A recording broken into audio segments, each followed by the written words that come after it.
반갑습니다. 앞뒤 좌우로 함께 인사하겠습니다. 당신은 존귀한 사람입니다. 시작. 당신은 존귀한 사람입니다. 네, 반갑습니다.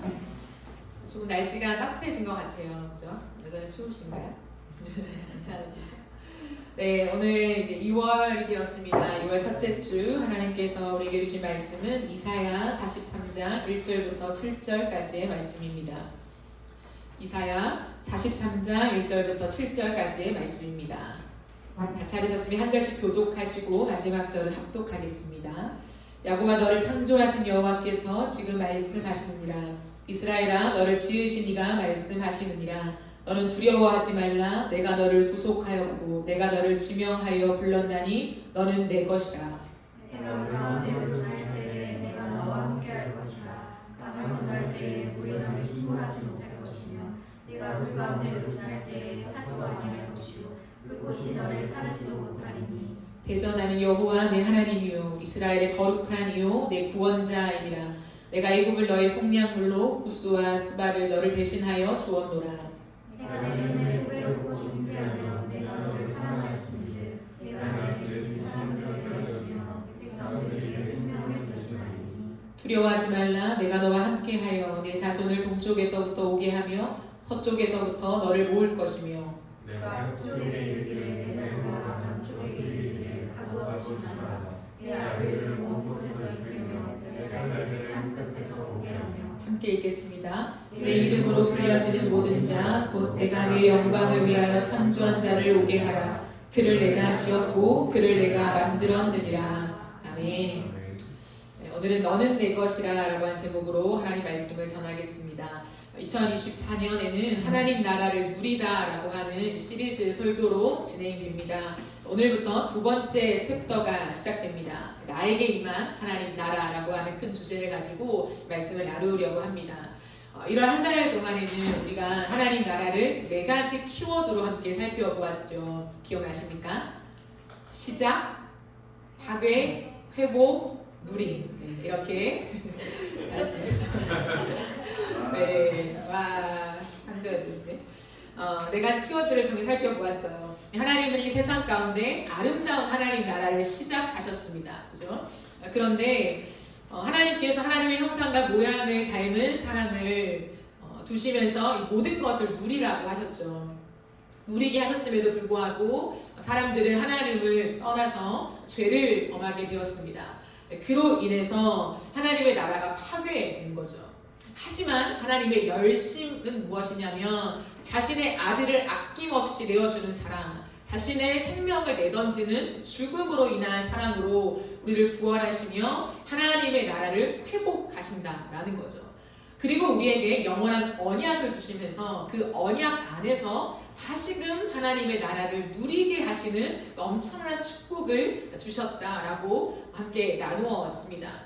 이 전반적인 이해를 가지고요, 앞으로 7주 동안에 내 안에 어떻게 하나님 나라를 누려가는 것인가에 대한 부분들을 더 깊이 살펴보려고 합니다.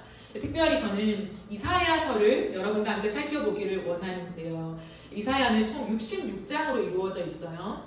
그래서 이사야서에 별명이 있습니다.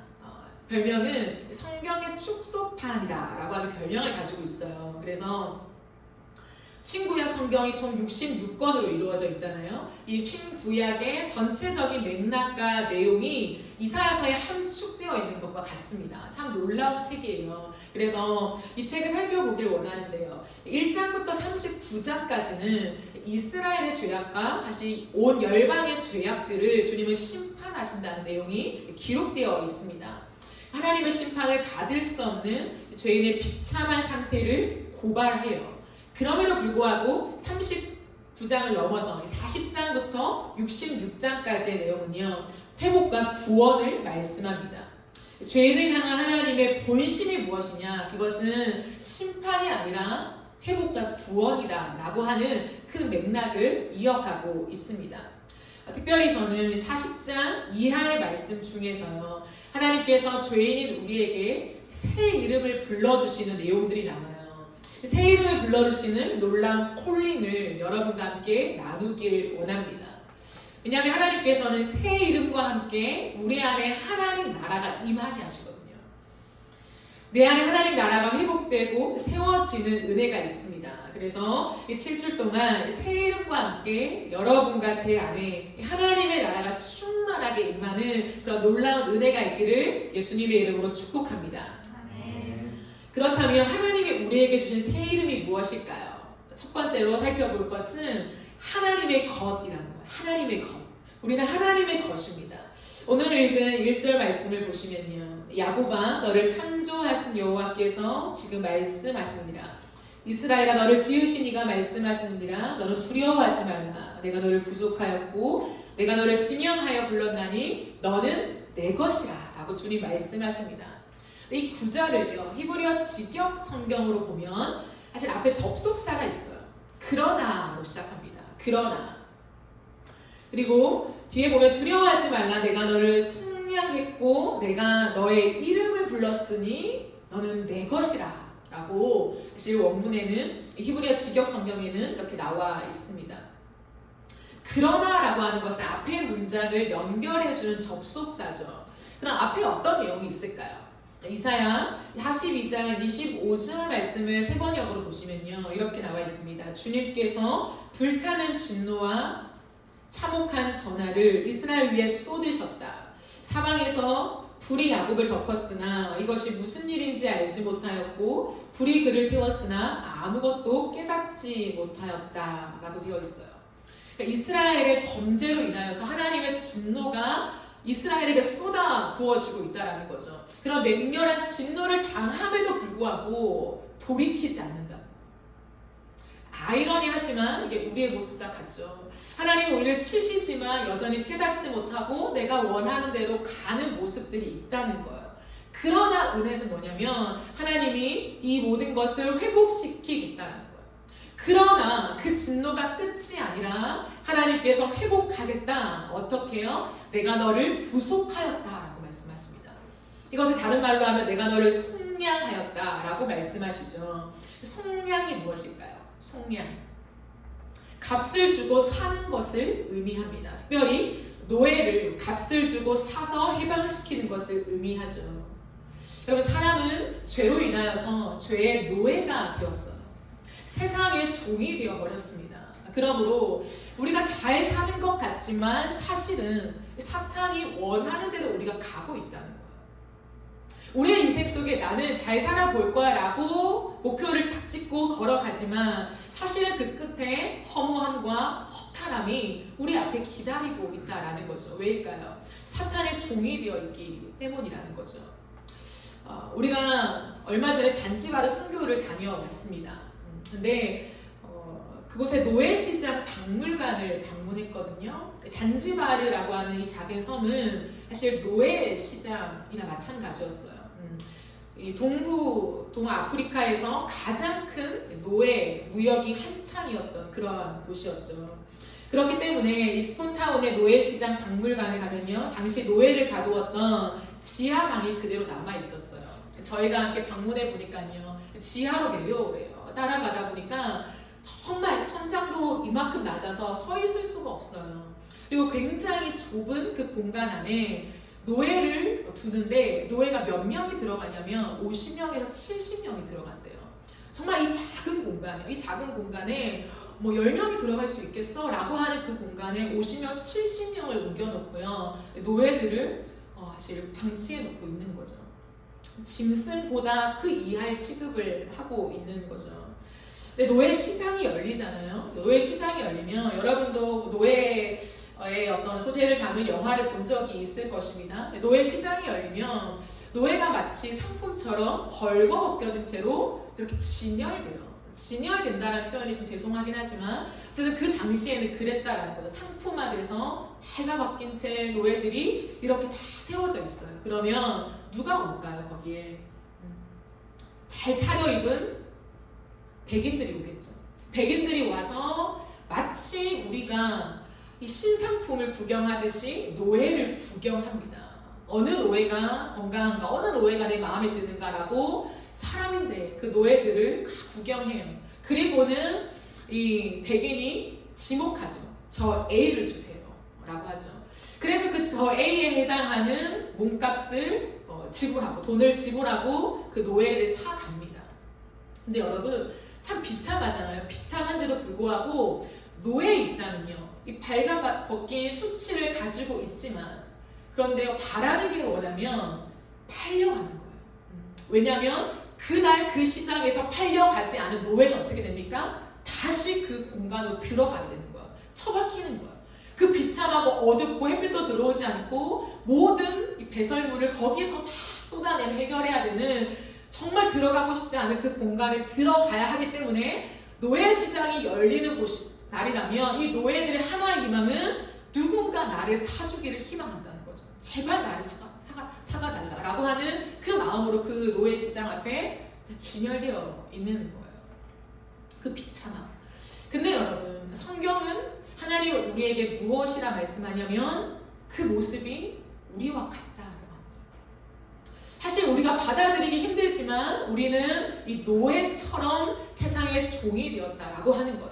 그 누구도 우리를 사주지 않으면 이 노예에서 해방될 수 없는 비참한 처지에 놓여 있는 것이 우리의 본 모습이라고 주님 말씀하고 있다라고 하는 거예요. 캄캄한 어둠 속에 감금되어서 자유함이 없이 종노릇만 하다가 죽어야 하는 처지가 비참한 인간의 처지였다라는 것을 말씀합니다. 그러나 은혜는 뭐냐면 그런 우리를 하나님이 값을 주고 사셨다라고 하는 거예요. 거만한 백인들이 흑인들을 구경하면서 상품 취급하면서 몇 푼 안 되는 돈을 가지고 저 A 가져와 라고 하는 그러한 잔인하고 비인격적인 거래가 아니라요, 자신의 아들을 십자가에 내어준 값으로 저와 여러분을 사셨다라고 주님 말씀하고 있다라는 거예요. 십자가에 흘린 그 피로, 그 죽음으로 그의 몸값을 지불하면서 하나님이 큰 소리로 말씀하십니다. 너는 내 것이다. 여러분 이 바라봄이 있어야 돼요.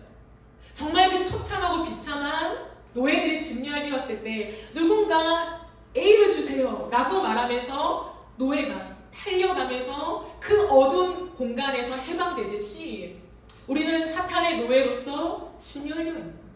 비참하게. 근데 하나님께서 어마어마한 값을 주고 너는 내 것이다, 이제 나에게 와라 라고 하면서 우리를 사가신다는 거예요. 이것이 속량의 의미입니다.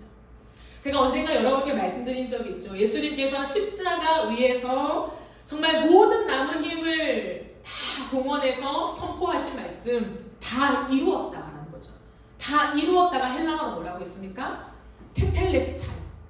테텔레스타이. 다 이루었다. 테텔레스타이. 이건 뭐냐면 다 지불했다 이 말이에요. 이제 나는 이것을 사기 위한 모든 값을 내 생명을 다해 지불했다. 테텔레스타이라고 말하면서 너는 내 것이다 라고 주님 말씀하시며 죄의 종노릇했던 사단의 노예였던 우리를 사가신 것을 선언한 그 위가 바로 십자가 위였다는 것을 주님이 우리에게 말씀하십니다. 그렇습니다. 이제 우리는 새 이름이 새겨진 자가 되었습니다. 너는 내 것이라. 이게 무엇일까? 이제 우리 안에 하나님의 것, 하나님의 것, 하나님의 거야 라고 하는 그 새로운 이름이 우리 안에 새겨지게 되었다라고 하는 거예요. 값으로 상받은 은혜를 깊이 묵상해야 합니다. 상상이라도 해보면서 그 노예가 팔려갈 때의 그 놀라운 자유를 우리가 생각하면서 비교할 수 없는 하나님의 그 은혜로 우리를 사가신 그 은혜 앞에 묵상하며 나아가야 한다라는 거죠. 여러분 골로새서 1절 13절은 우리에게 이렇게 말씀하고 있습니다. 그가 우리를 흑암의 권세에서 건져내사 그의 사랑의 아들의 나라로 옮기셨으니 라고 말합니다. 이제 내 안에 하나님의 나라가 임한 것을 주님 말씀하시죠.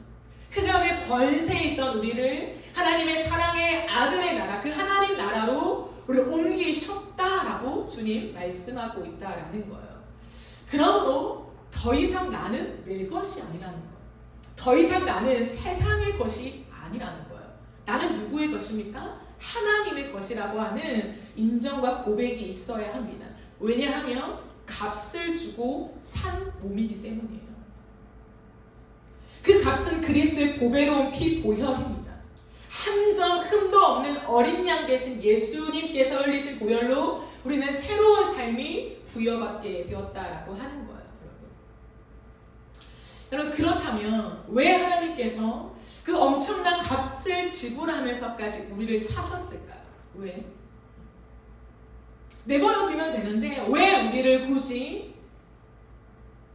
한두 푼 되는 저가가 아니라 당신의 목숨값을 지불하면서까지 나는 반드시 저 사람을 내 것으로 만들어야겠어, 내가 모든 돈을 지불하마라고 하면서까지 우리를 사오셨을까요? 이유는 한 가지입니다. 하나님이 우리를 지으신 창조주이시기 때문이에요. 오늘 1절은 분명하게 우리에게 말씀합니다. 야곱아, 너를 창조하신 여호와께서, 이스라엘아, 너를 지으신 이가 말씀하신다 라고 말씀하고 있다는 거예요. 즉 하나님이 우리를 지으셨기 때문에 자신의 것을 찾아 나서면서 하나님은 우리를 구원해 내신다라고 하는 거예요. 제가 청소년기를 지날 때요, 엄마에 대한 상처가 굉장히 컸습니다. 왜냐하면 당시 저희 제 바로 위에 언니가 엄청난 방황을 했었어요. 청소년기에. 그래서 집을 몇 번 나가는 거예요, 계속. 그러니까 엄마의 입장에서는 굉장히 마음이 아프잖아요. 이 딸이 집을 나가서 들어오지가 않으니. 그러니까 엄마의 마음 항상 작은 언니에게 향해 있는 거예요. 계속 전화를 하고 알아보고, 그리고 어디 있다라고 하는 것들 정보가 이제 들어오면 모든 것을 다 해서 가서 언니를 데려오는 거예요. 어르고 달래고, 그리고 집에 와서는 극진히 잘해줍니다. 근데 저는요, 그 모습을 보면서 나는? 라는 생각이 들었어요. 나는 말썽도 안 피우고, 나는 집도 안 나가고, 나는 이렇게 내 나름에는 되게 착하게 살아가는데 왜 나를 향한 인정과 사랑은 없지? 왜 항상 엄마는 집 나간 언니를 향한 그 눈빛, 그 마음, 항상 그 슬픔, 어떻게 할까에 대한 고민이 가득 차 있을까라고 하는 그 마음 때문에요. 제 안에 한 줄기 이렇게 뭔가 말이 생겨났어요. 그게 뭐냐면, 우리 엄마는 편의 끝판왕이다. 이거였어요. 정말 편의 끝판왕. 우리 엄마는 그런 오해를 가지고 엄마에 대한 마음의 문을 닫았어요. 그런데요, 제가 시간이 지나고 하나님을 향한 이해가 깊어지면서 엄마는 편의 끝판왕이라고 하는 그 팻말이 바뀌어지게 되었어요. 그리고는 우리 엄마는 진짜 엄마다라고 하는 팻말이 제 안에 다시금 붙게 되었어요. 왜냐하면 자녀가 집을 나갔을 때 그 자녀를 어떻게 해서든 다시금 건져서 데리고 오려고 하는 그 마음이 진짜 부모의 마음이더라고요. 집 나갔으니까 너 고생해봐. 그래, 부모를 떠나서 너가 어떻게 살아가나 보자. 너의 선택이니까 뭐 이렇게 할 수도 있잖아요. 그러나 부모는 그렇게 하지 않는다는 거예요. 집 나간 자식을 향한 항상 그 마음. 언제 돌아올까? 돌아올 수 있을까? 길을 찾을 수 있을까라고 하는 그 애처로운 마음을 가지고 늘 전화하며 찾아 나서며 또 나갈까? 사랑하고 애지중지 극진히 대우하는 그 마음이요, 부모의 마음이다라는 거예요. 여러분, 하물며 하나님이겠습니까? 하물며 하나님께서 당신이 지은 자, 내 거, 얘는 내 거야. 하나님의 모양과 형상을 닮은 하나님의 완벽한 플랜을 가지고 지은 사람이에요. 그냥 우연히 태어난 존재가 아니라는 거예요. 하나님이 명확한 작정을 가지고 창조한 이가 하나님을 떠나서 방황하고 있다는 거예요. 길을 잃고 헤매고 있다는 거예요.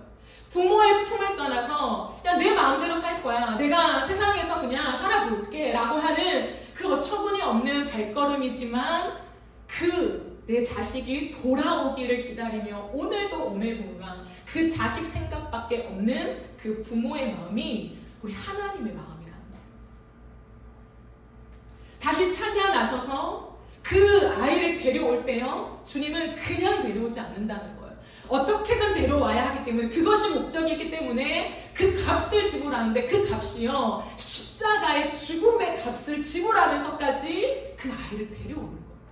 사단의 종노릇하고 있는, 사단에 매여서 돌아올 길을 찾지 못한 그 아이를 다시 건져 올리기 위해서 십자가의 죽음 죽음을 통과하면서 데리고 오시는 그 하나님의 사랑, 그 주님의 마음, 그것을 오늘 우리에게 말씀하고 있습니다. 나는 너를 지은 여호와다. 그러므로 하나님은 이렇게 말씀하십니다. 4절에요. 너는 내 눈에 보배롭고 존귀하며 내가 너를 사랑하였다. 잃어버린 양처럼 볼품없는 모습이 되어 세상을 방황하며 세상의 모든 때가 다 묻어있고 세상을 닮아 있는, 하나님과 정말 멀어져 있는 나를 향해서 주님 뭐라고 하냐면 너는 내 눈에 보배롭고 존귀하다. 내가 너를 사랑하였다. 즉 바로 내가 너를 사랑하였기 때문에 이 모든 일이 가능하다라고 주님은 결론을 내십니다. 내가 왜 내 목숨을 다하여 너를 사온 줄 아느냐? 너는 나에게 보배롭고 존귀하기 때문이다. 우리를 바라보시는 하나님의 눈은요, 애절하다 못해 시린 눈이에요. 시린 눈. 그러면 시린 눈 아십니까? 시린 눈. 완벽하게 다 알지 못하지만 정말 누군가를 사랑할 때, 또는 부모가 되어서 내 아이를 바라볼 때, 근데 그 아이가 아파요. 멀쩡하게 잘 사는 게 아니라 아파요. 근데 그 아픈 아이를 바라볼 때요, 부모의 눈은 시려요. 극진히 누군가를 사랑하는데 룰루랄라 사랑해 이게 아니라 가슴이 찢어질 듯이 사랑하는 그 표현 못할, 언어로 다 표현 못할 그 사랑을 가슴으로 느낄 때요, 사람의 눈은요 시려요. 그래서 다른 표현이 아니라 눈이 시린 사랑이라고 표현하거든요. 네, 눈이 시린 사랑. 하나님의 눈은요, 우리를 보실 때 잃어버려서 정말 흙투성이가 된 우리, 세상의 모든 때가 묻힌 우리를 보실 때요, 눈이 시린다. 그 애처로운 마음으로 우리를 안으면서 너는 보배롭고 존귀하다. 어찌하여 나를 떠나 세상의 때를 이렇게 많이 묻혔냐? 라고 주님이 말씀하고 있다라는 거예요. 여러분, 하나님의 사랑에 마음이 녹아본 적이 있습니까? 하나님의 사랑을 생각할 때 이 마음이 녹아지는 것, 이 마음이 어쩔 줄 모르는 그것, 하나님의 사랑 앞에 펑펑 눈이 부을 정도로 울어본 그 경험이 있는 사람은요, 하나님 나라를 누린 거예요. 그러나 한 번도 내가 이 가슴 속에 하나님을 향한 그 사랑에 북받쳐서 정말 눈이 퉁퉁 부을 정도로 울어본 적이 없다. 하나님의 그 시린 눈망울을 보면서 내가 정말 마음이 녹아내려 본 적이 없다. 하나님의 나라를 누리지 못한 거예요. 우리 안에 하나님 반드시 그 나라를 누리게 하실 때 하나님의 시린 눈망울을 통과하게 하십니다. 나를 바라보시는 그 애처로움, 뭐라고 표현하지 못하지만 시린 그 눈빛을 보여주시면서 내 모습을 안타까 여기지만 정죄하는 것이 아니라, 거봐 날 떠났으니까 너는 이런 모습이지 라고 나를 정죄하는 것이 아니라 그 품에 안으면서 하나님이 보배롭다, 존귀하다 라고 말씀하시는 그 하나님의 마음. 여러분, 그렇기 때문에 주님은 너는 내 것이다, 너는 내 것이야 라고 하는 그 이름을 다시 찾아내십니다. 그런데 이 이름과 함께 누리는 하나님 나라의 특징이 있는데요, 그것은요, 하나님과의 동행입니다. 동행. 하나님과 함께 걷는 것이 하나님 나라를 누려가는 것이에요. 오늘 본문 2절, 3절 그리고 5절 말씀을 한 번 더 보시겠습니까? 내가 물 가운데로 지날 때 내가 너와 어떻게 해요? 함께 할 것이라. 강을 건널 때 물이 너를 침몰하지 못할 것이며 네가 불 가운데 지날 때 타지도 아니할 것이요 불꽃이 너를 사르지도 못하리니 대전하는 여호와 내 하나님이요 이스라엘의 거룩한 이요 내 구원자임이라. 5절을 보시면요, 두려워하지 말라. 내가 너와 어떻게 해요? 함께하여 내 자손을 동쪽에서부터 오게 하며 서쪽에서부터 너를 모을 것이다 라고 말합니다. 주님 무엇을 약속하십니까? 동행, 함께하겠다라고 하는 것을 주님은 얘기하고 있다라는 거예요. 여러분, 하나님과의 동행은요, 우리가 앞서 읽은 이 9절은요, 무슨 일을 만나든지 만사 형통할 것을 보장하는 의미가 아니에요. 강을 건널 때 물이 침몰하지 못하니까, 불 가운데로 지나 타지 아니하니까 엄청난 기적이 일어나서 내 인생에 조금의 해도 당하지 않고 만사 형통하겠지라고 하는 그 말씀은 아닙니다. 하나님이 함께 하시는 사람도 때로는 인생의 물 가운데를 건너야 하며 불 가운데를 지나가야 합니다. 죄로 인해 망가진 이 세상 안에 살아가는 우리에게요, 인생의 고난과 고통은 불가피한 것이라는 거예요. 예수님도 고난과 고통을 겪으셨지 않습니까? 예수님도 이 땅을 지나가시면서 굉장한 가난을 통과하셨어요. 육체의 피로감을 느끼셨고요. 결국에는 죽음의 고통까지 겪으셨다라는 거예요. 그런데 우리는 왜 고통당하지 않기를 기대합니까? 예수님도 사람이 되어 이 땅에 오셨을 때 인생이 겪는 이 죄가 남긴 수많은 자국 속에서 고통과 고난과 시련을 떠안으셨는데 왜 우리는 하나님을 믿으면서 이제 고통이 없을 거야, 고난이 비켜가기를, 시련이 오지 않기를 왜 우리는 그것이 하나님의 복이라고 생각할까요? 착각인 거죠. 고난과 고통은 비켜갈 수 없습니다. 이 죄악된 세상 속에서 하나님은 우리에게 약속하시는 게 있는데 불과 물을 지나갈 것이다. 시련이 통과될 것이다. 하지만 내가 너를 떠나지 않고 함께 할 것이다 라고 주님이 약속하고 있다는 거예요. 여러분, 함께함이 왜 이토록 중요할까요? 왜요? 시편 23편 4절에서 다윗은 이렇게 고백합니다. 내가 비록 죽음의 그늘 골짜기로 다닐지라도 주님께서 나와 함께 계시고 주님의 막대기와 지팡이로 나를 보살펴 주시니 내게는 두려움이 없습니다. 기가 막힌 고백이에요. 다윗이 아무것도 모르는 10대 나이 때 고백한 것이 아니라 거의 인생을 다 살아왔을 때 인생을 돌아보면서 시편 23편을 기록했다고 하죠. 내가 비록 죽음의 그늘 골짜기, 여러분 인생이 얼마나 힘들었으면 죽음 골짜기라고 표현했겠어요. 다윗이 살아온 인생은 만만치 않았어요. 엄청난 고난과 억울함과 비난과 힘듦이 연속되었어요. 그런데 그 죽음의 그늘 골짜기로 다닐지라도 주님이 나와 함께 하셨기 때문에, 그리고 주님이 나를 보살펴 주셨기 때문에 나는 두렵지 않았습니다 라고 고백하고 있다는 거예요. 왜일까요? 그 함께함의 힘이 있는데요, 하나님은 우리를 불과 물에서 완전히 해방하여서 그 근처에도 가지 못하게 보호하시는 것이 아니라 물과 불, 그 시련을 통과하면서 함께 하시죠. 그 함께함의 여정 속에서요, 인생의 깊이를 가르쳐 주십니다. 시련이라고 하는 것은요, 시련 앞에 섰을 때 인간의 연약함을 직면하게 돼요. 우리는 이 땅에서 살고 걸어가면서 강해지기를 원해요.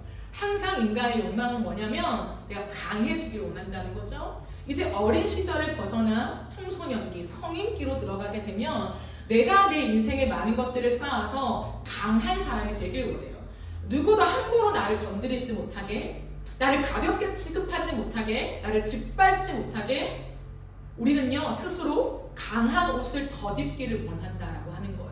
그런데요, 강한 옷만 덧입다 보면 진짜 인생을 경험하지 못해요.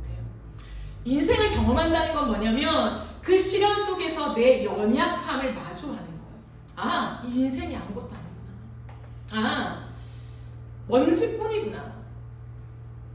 나의 모든 호흡이 내가 지킬 수 있는 것이 아니구나 라고 하는 것을 경험하게 된다라고 하는 거예요. 그때부터요 삶이 깊어지게 됩니다. 나의 무력함을 대면하게 되는 그때야말로 참 역설적이게도 진짜 인간다움이 생겨나게 된다는 거예요. 시련을 통과하면서 나의 자랑, 내가 이것을 자랑으로 삼았던 것들이 이 시련을 이기는 것에 아무것도 아닌, 아무런 힘이 되지 못한다는 사실을 발견하면서 인간은 참으로 인간다워진다는 거예요. 그럼 인간다움은 뭘까요? 나 스스로 아무것도 할 수 없으면 고백하는 거예요. 창조주께 매달리는 게 인간다움이에요. 하나님은 이 시련을 함께 통과하게 하시면서 인생을 이해하게 하십니다. 나의 지독한 교만을 꺾으세요. 여러분, 누군가는 그렇게 생각할지 모르겠습니다. 인생을 경험하면서 나는 그래도 착하게 살았어. 나는 교만하진 않아. 그러나 교만하지 않은 사람은 없어요. 지독한 교만을 지나갈 뿐인 거죠. 늘 돈과 능력을 중시하는 이 사회 한가운데서 시련을 통과한 사람이 보게 되는 것은요, 사람이에요. 사람. 돈, 능력, 권력, 실력, 다른 사람의 인정, 나의 위치, 평판, 그것을 위해서 강한 자가 되어 돌진했던 인생에 멈춤을 주시고요, 이 멈춤 안에 하나님은 우리에게 새로운 눈을 여십니다. 그 눈은요, 사람을 보게 된다는 거예요. 돈과 명예와 능력과 권력을 따라가는 사람에게요, 사람이 사람답게 보이지가 않아요. 돈으로 보이죠. 내가 그냥 같이 지내야 하는 누군가로 보이지 사람을 사람으로 보는 것이 참 어려워요. 그런데 시련을 통과할 때요, 사람이 보여요. 저 사람의 아픔이 보여요. 저 사람의 눈물이 보여요. 저 사람의 인생이 보여요. 저 사람 안에 있는 고민이 보이기 시작하는 거예요. 그래서 무언가를 해결하려고 하는 것이 아니라 그 사람을 이해하려고 하는 거예요. 여러분, 이것은 완전히 다른 것입니다. 그 사람의 문제를 듣고, 아 그래? 너에게 이런 문제가 있어? 그럼 이런 해결책은 어때? 여러분, 이것이 대부분의 사람들이에요. 그런데 하나님이 시련을 통과하게 하시며 우려해 주시는 건 뭐냐면 저 사람의 마음 자체라는 거예요.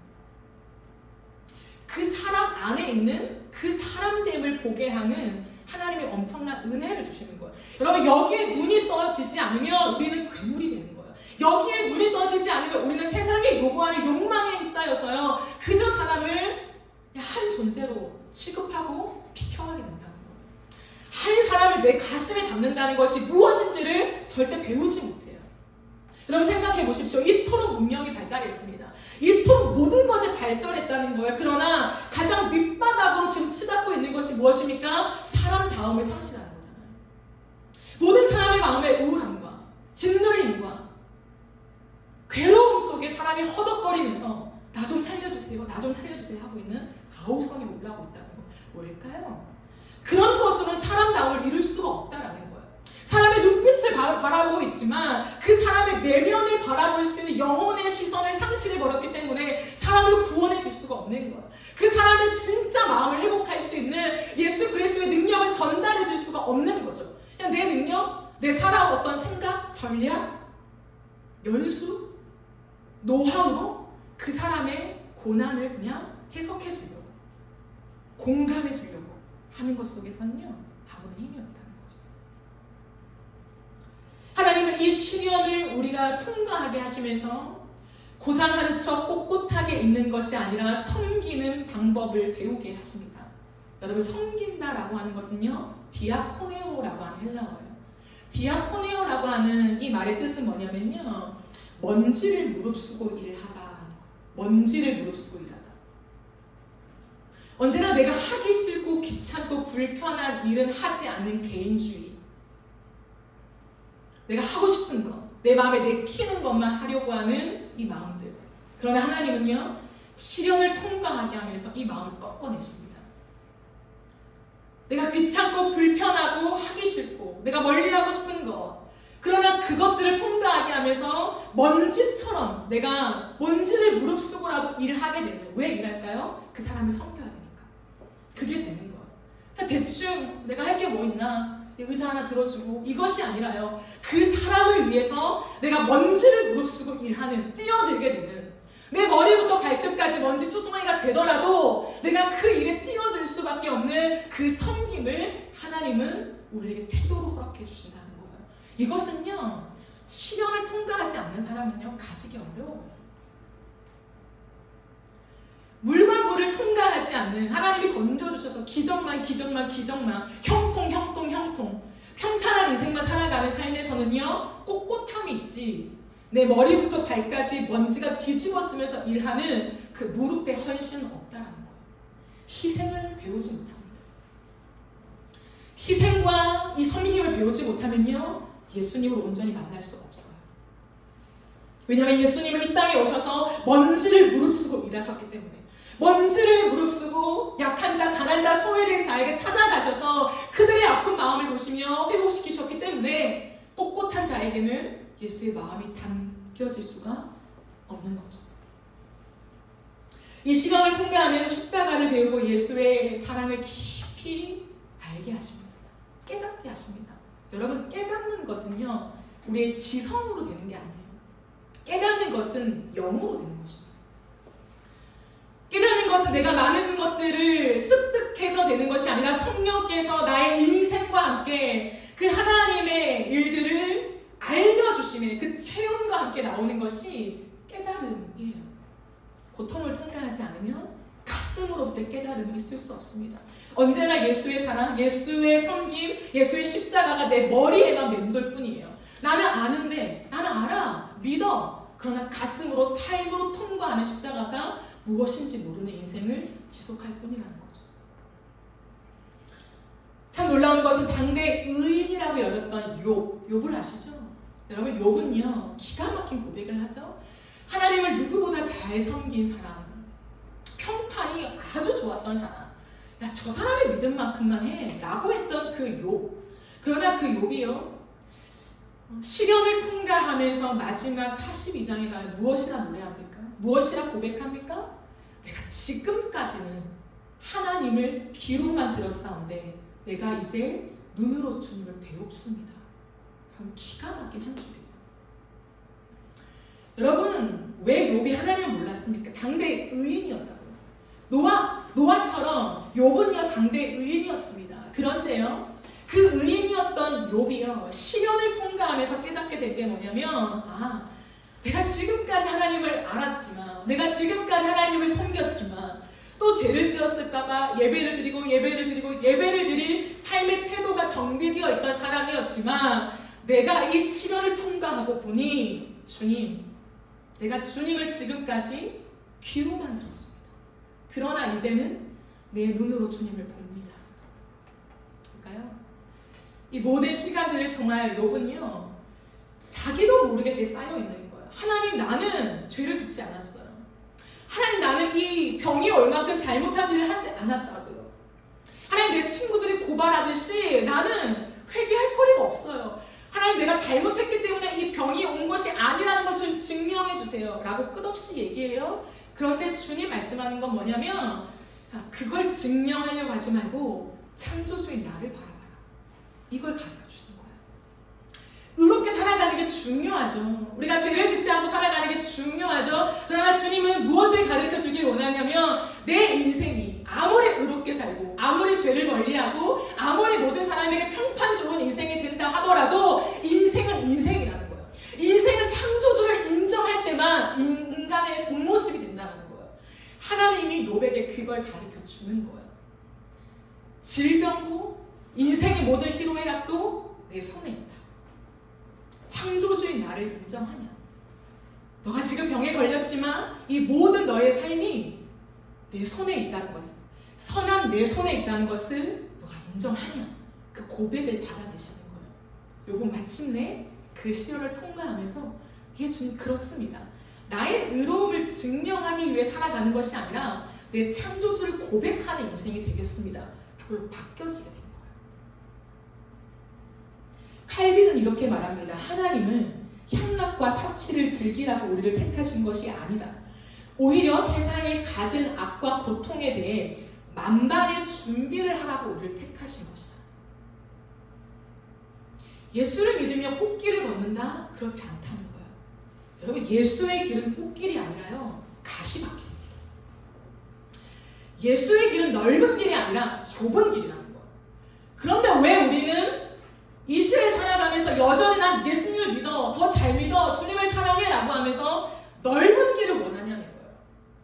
예수를 믿으면 넓은 길을 주셔야 되는 거 아닙니까? 하나님, 내 인생에 병이 없어야 되는 거 아닙니까? 하나님, 살만큼의 돈을 주셔야 되는 거 아닙니까? 내 인생을 책임지셔야 되는 거 아닙니까? 라고 하는 우리의 인식이 여전히 지속되고 있다는 거예요. 아니에요, 여러분.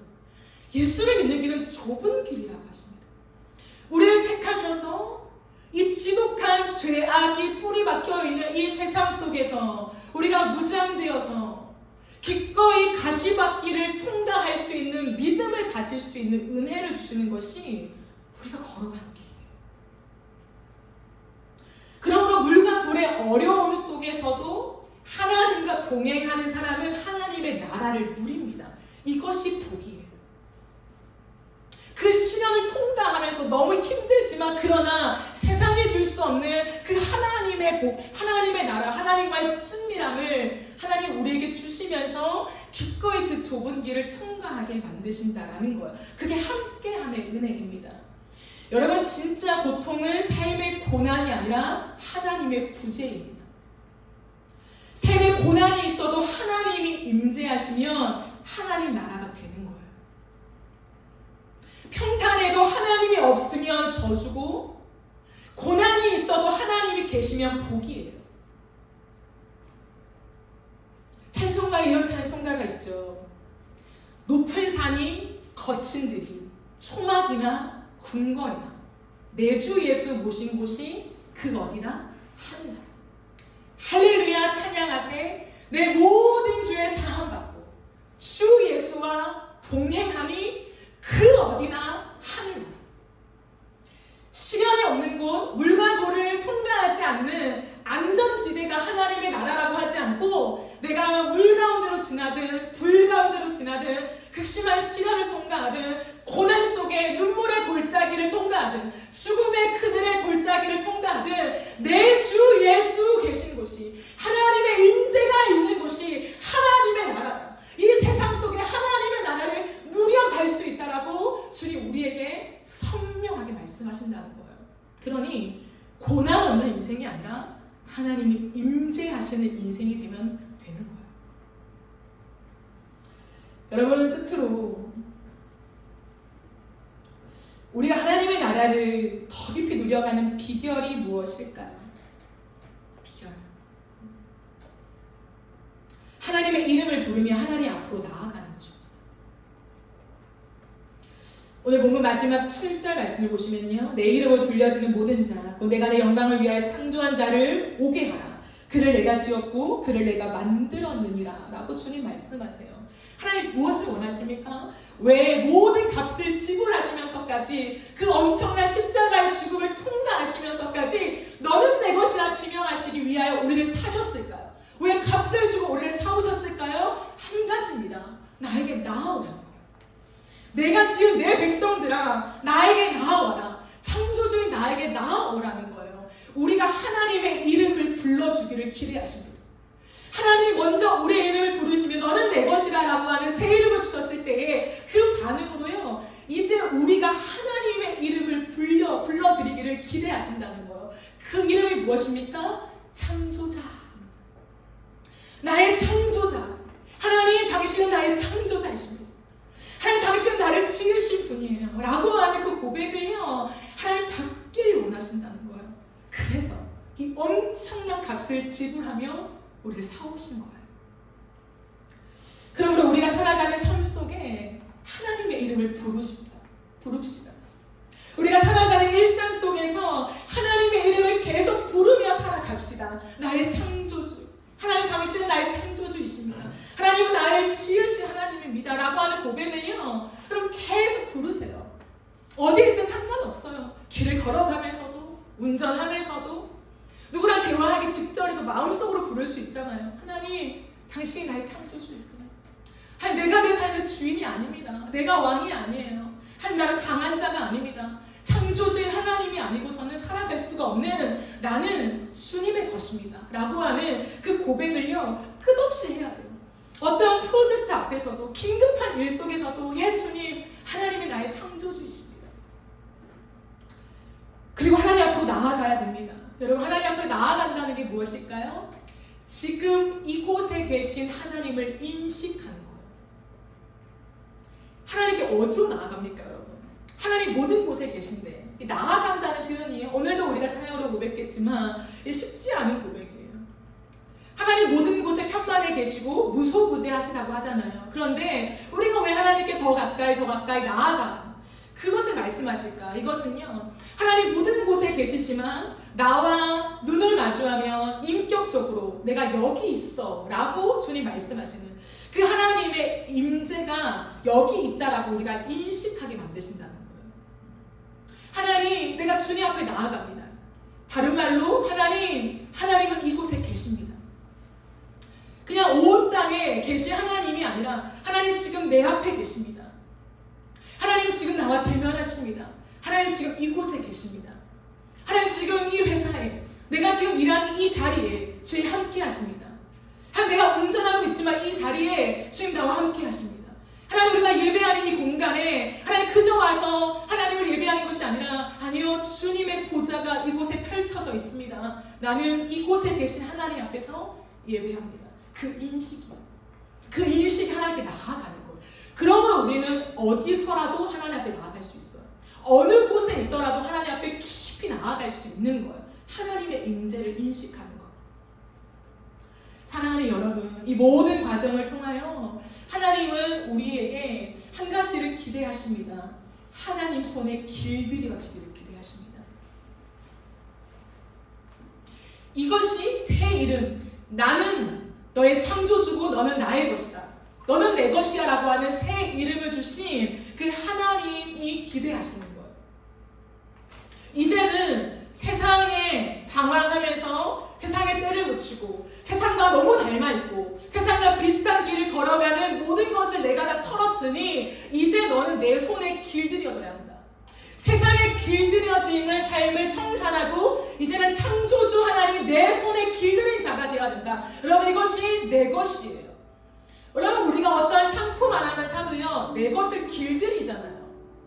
여러분, 이런 아이패드 하나만 사도요, 내 것으로 다 세팅해놓고 길들여요. 왜? 이건 내 거니까. 이제부터 아이가 태어나도요, 그 아이를 내 것으로 세팅해 놓습니다. 엄마의 길들여짐을 받는 거죠. 엄마의 얼굴과 품을 대면하면서 엄마에게 길들여지는 거예요. 그 말투, 그 따뜻한 온기, 삶의 방향, 가치, 어디로 걸어가야 될지, 이 모든 것이 엄마 손에서 길들여지는 거예요. 부모의 손에 길들여지는 거예요. 이제 우리는 누구의 손에 길들여져야 되냐? 사탄의 손이 아니라는 거예요. 세상의 손이 아니라는 거예요. 하나님의 손에 길들여진 사람이 되어야 합니다. 이것이 새 이름을 부여받은 자의 마땅한 삶의 태도입니다. 이것이 없으면요, 그 이름을 받을 자격이 없는 거죠. 아니, 그 이름을 아직 받지 못한 거나 마찬가지예요. 우리 안에 나는 여호와이고 나는 주님의 것입니다 라고 아멘하는 사람은 이제부터는 세상에 길들여지기를 거부해야 하는 것이죠. 하나님의 손에 나를 길들이소서. 하나님의 성품과 하나님의 가치와 하나님의 목적에 나를 길들이소서. 그래서 누가 봐도 쟤는 하나님의 사람, 쟤는 어쨌든 그리스도의 향기가 나, 교회 냄새가 나. 여러분, 이 말은 들어야 되잖아요. 어찌 되었든 세상과 좀 달라, 욕을 들어먹더라도 그러나 우리는 그리스도의 향기가 나야 한다는 거예요. 세상은 그리스도의 향기를 싫어해요.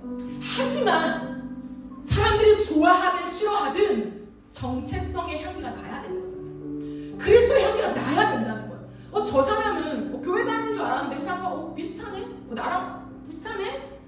여러분, 이것은 좋은 말이 아니에요. 나처럼 똑같이 생각하네? 이것은요, 칭찬이 아니라는 거예요. 하나님 앞에서 그 말에 속지 마세요. 그리스도인인데 세련됐네, 이것도 그냥 즐기네, 똑같이 우리와 함께 하네. 여러분, 이 말은 우리가 칭찬으로 받을 것이 아니라 아픔으로 받아야 돼요. 나는 이제 세상에 길들여진 자가 아닌데 어찌할 내가 여전히 세상의 향기를 품고 있단 말인가? 이건 아니지. 여러분, 깨어나야 한다는 거예요. 하나님, 세상이 나를 거부해도, 세상 사람들이 나를 밀어내도 내 안에 그리스도의 향기가 나길 원하고, 다시 몸값을 다 지불하여서 나를 사오신 이제 하나님의 손에 길들인 하나님 그 냄새가 나는 사람이 되게 하여 주십시오. 이것이 우리의 인생의 목적이 되어야 돼요. 그래야 하나님 나라 안에 누리는 거예요. 내가 누려야 사람들이 하나님 나라를 보죠. 그 안에 그 사람도 누리게 되는 것은요, 우리의 권한이 아니에요. 내가 그 사람을 구원해야 할 것처럼 착각하지 마세요. 구원은 나에게 있지 않습니다. 내가 할 것은 말씀대로 걷는 거예요. 그 사람에게 잘 보여서 어떻게든 예수를 믿게 하는 것이 아니라 말씀대로 살아가는 삶을 보여주는 것이 우리가 할 수 있는 유일한 태도입니다. 그것을 사수하며 이 땅을 걸어가면서 하나님 손에 길들여진, 너는 내 것이다, 너는 내 것이야, 너는 내 것이다, 우리와 함께 하시는 그 하나님의 복을 받으며 하나님 나라를 누려가는 저와 여러분의 삶이 되어지기를 간절히 바라고 소망합니다. 우리 함께 찬양하고 기도하겠습니다.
너의 손을 잡아주리라. 내가 너를 지명하여 불렀다니 내가 너를 지명하여 불렀다니 너는 내 것이라 내 것이라. 내 것이라 너의 하나님이라 내가 너를 보배롭고 존귀하게 여기노라 너를 사랑하니 내 여호와 내가 너를 지명하여 내가 너를 지명하여 불렀다니 내 것이라 내 것이라. 내 것이라 너의 하나님이라 내가 너를 보배롭고 존귀하게 여기노라 너를 사랑하는 내 여호와라 내가 너를 지명하여 불렀다니 넌 내 것이라 내 것이라. 내 것이라 너의 하나님이라 내가 너를 보배롭고 존귀하게 여기노라 너를 사랑하니 내 여호와 나는 주님께 속한 자되어 나는 주님께 속한 자 되어 주의 나라 위해 전심으로 살리라 주의 나임을 합한 자. 합한 자 되어 맡기신 소명이 나는 주님께 속한 자되어 나는 주님께 속한 자 되어 주의 나라 전심으로 위해 살리라. 전심으로 살리라 주의 나임을 합한 자 되어 맡기신 소명이 이루리 나는 주님께 속한 자 되어 주의 나라 위해 전심으로 살리라 주의 마음을 합한 자 되어 맡기신 소명이 이루리 우리 시간 들은 말씀을 기억하며 기도합시다. 우리에게 주님은 너는 내 것이라 말씀하십니다. 죄의 종인이었던 우리를 예수의 핏값으로 사시며 너는 내 것이라 주님의 우리를 사셨습니다. 여러분, 이 은혜 안에 내가 이제는 세상에 속한 자가 아니라 내가 하나님의 것이 되었습니다라고 우리의 새 이름을 노래합시다. 그리고 하나님 땅을 살아가는 동안에 하나님 내가 하나님 손에 길들여진 자가 되게 하여 주시옵소서. 세상을 따라가지 않게 하시고 하나님 손에 길들인 바 되어서 하나님을 닮은 자로서 이 땅 가운데 참 주신 하나님을 드러내며 살아가는 영광스러운 자가 되게 하여 주시옵소서. 우리 시간 주여 한번 외치며 기도하며 나가겠습니다. 주여. 예, 하나님, 우리가 이 시간 하나님의 은혜 안에 주여 그 새 이름을 받습니다. 너는 내 것이라. 하나님, 너는 내 것이라. 너는 내 것이라. 주여 우리에게 말씀하십니다. 세상이 방황하며 하나님 이리저리 방황하며 세상이 온갖 때를 부수며 살아왔던 하나님 우리를 건져주신 하나님 우리를 내려오시네. 하나님 죽음을 하나님 각오하시며 아버지 그 몸값을 지불하시며 하나님 우리를 사신 주의 은혜 하나님 그 십자가의 사랑과 은혜를 다시 한번 우리가 고백하며 나갑니다. 주여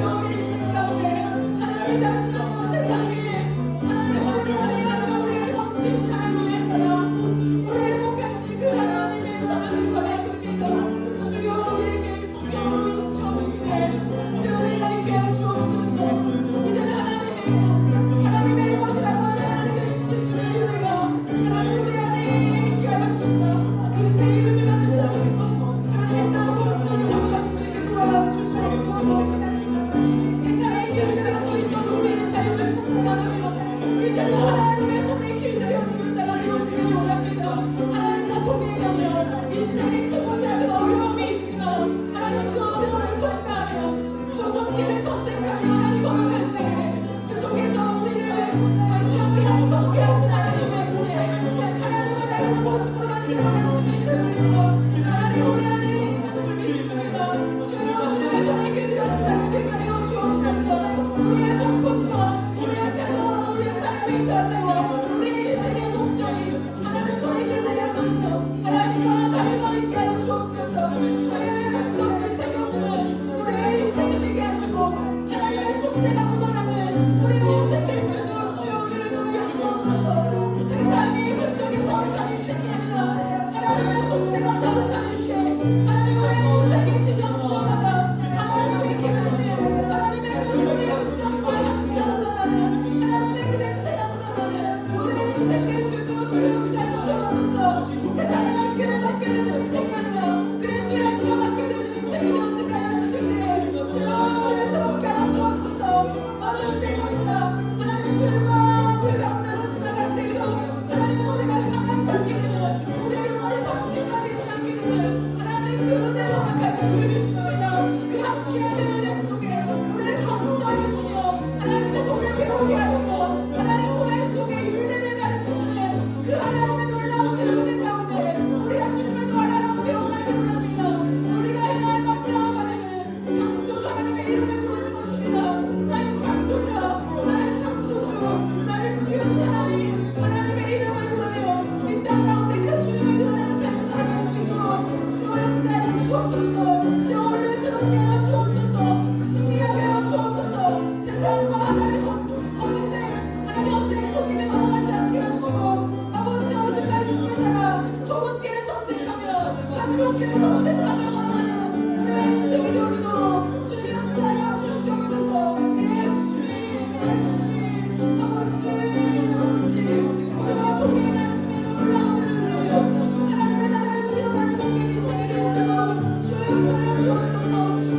우리의 삶이 하나님 나라의 풍성하게 누려가며 아버지여 하나님의 나라가 아버지여 저 우리 뜬구름 잡는 소리가 아니라 내 일상이 만나일 때 하나님 나라의 실제가 되어지는 아버지여 그런 역사가 임할 수 있도록 주의 기름으로 주시옵소서. 하나님 역사하여 주시옵소서.